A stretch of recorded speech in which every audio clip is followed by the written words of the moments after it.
Good day mga ka-raider. Baka mangyari din to sa inyo.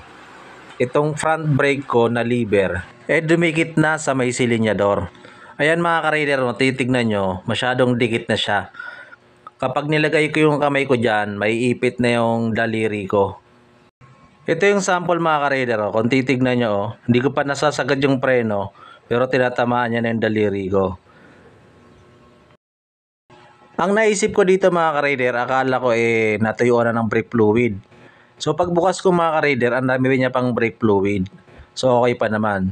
Akala ko lang mga ka-raider, pinasok ng hangin. Kaya ang ginawa ko dyan mga ka-raider, binilid ko siya.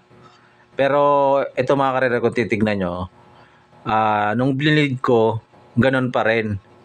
Pero ito ang nakita kong problema mga ka-raider. Ayun, sinusungkit ko na yan.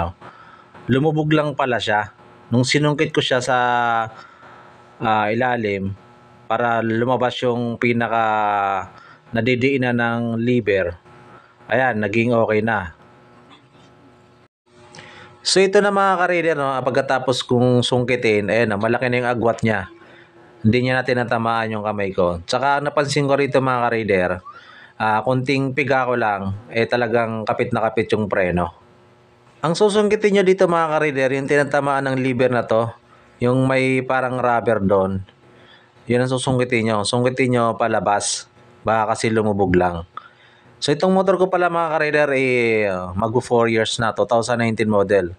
So baka ma-experience nyo rin yung mga 2019 model nyo dyan.